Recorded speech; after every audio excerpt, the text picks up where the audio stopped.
I'm joined now by Rene Lacerte, who is the CEO and founder of Bill.com. Welcome, Rene. Thank you, Sarah. Glad to be here.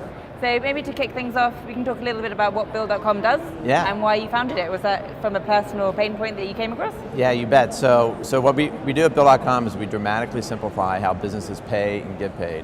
What that means is we automate the payables process, the receivables process, all the collaboration that happens, everything in between, integration with the accounting system, all the stuff that really matters in the back office of a business. And as a kid, just to step back and why it became personal, as a kid, I had my dad and granddad, both of them entrepreneurs, 5, 7 businesses each. And on the weekends, I would go in with them and I would watch them pay the bills. I'd watch them collect the receivables. And they always told me, cash is king, stretch out the payables, pull in the receivables. And when I started my first company, PayCycle, I had just finished building some stuff for Intuit, both the payments platform and the payroll platform for Intuit. When I started that first company, I was sitting there trying to do what Dad and Granddad taught me. I couldn't stretch out the payables, I couldn't pull in the receivables, I didn't have any of the tools, none of the stuff I built at Intuit, none of the stuff I tried of competitors that I knew from Intuit, none of that worked. And so the pain point of really trying to figure out how I'm going to decide who to pay and who to collect from was real for me. It was very painful, documents all over the place, things lost, and so that need to dramatically simplify how businesses pay and get paid became real, and I started thinking about it and couldn't stop. So here I am today, yeah. If you could kind of paint a picture of how acute and widespread this problem is at the moment?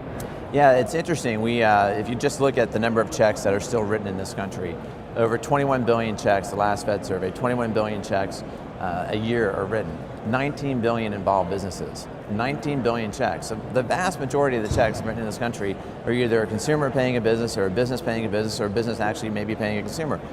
All of those transactions, if you look at the process flow, and we've diagrammed and talked to our customers and looked at other research, the cost of flowing something through a system from creating an invoice all the way through into somebody's accounting system and all the way back into that, the next person's accounting system, that's over $65. 65 times 19 is well over $1 trillion in inefficiency problems in this country. $1 trillion that businesses could use to actually do something better with their time and more thoughtfully with their time.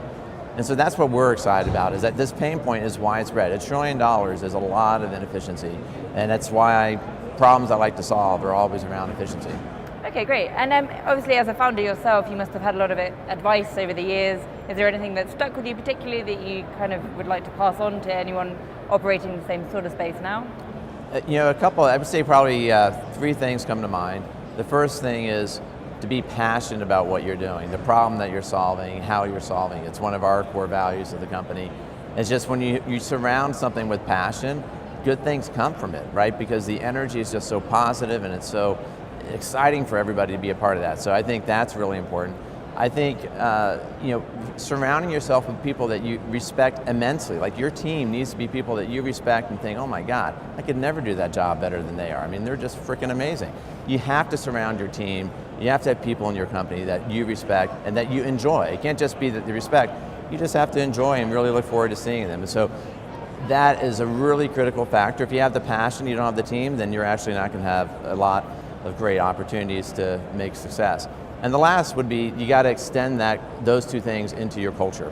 You got to think about the culture every day. You got to think about how you actually make the company successful and the culture stand on its own. And that's something I learned from Scott Cook at Intuit. I mean, Scott's a phenomenal leader when it comes to the culture, and I learned that from him, I learned that from my dad and my grandfather, but Scott had a way of kind of putting it into the DNA of the company that was really phenomenal. And so I'd say, think about that. Don't say, oh, I can worry about that later. That has to be day one. I had my values defined for me before I started the company. And then we refined them and worked with the team to see how it really evolves. But you got to be thinking about that. That's something you can't take for granted. Yeah, I mean, there's definitely a lot of excitement about the opportunities to improve different parts of payments.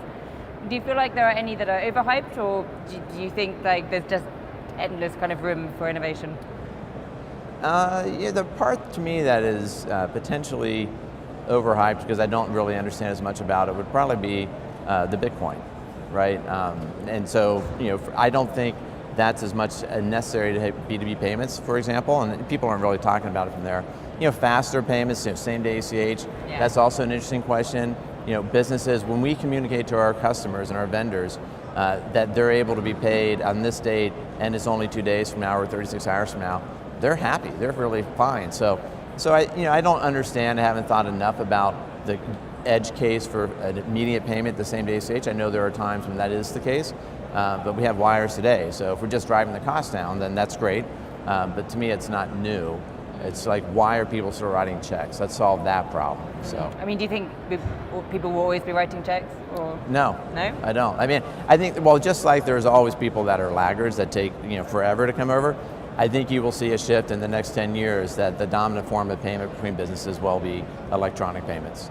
So, and I see it every day. Just one of my friends, I mean, an example, one of my friends lives in Boston, came out to visit, and it's getting ready to snow, right? It's wintertime. So the guy who does his snow plowing invoiced him for the season using Bill.com. He's like, it was awesome. I didn't know you guys were out there. It's like, it's happening, buddy, right? So I believe that if somebody who's plowing snow on the East Coast can actually figure out how to use technology, that it's going to happen everywhere.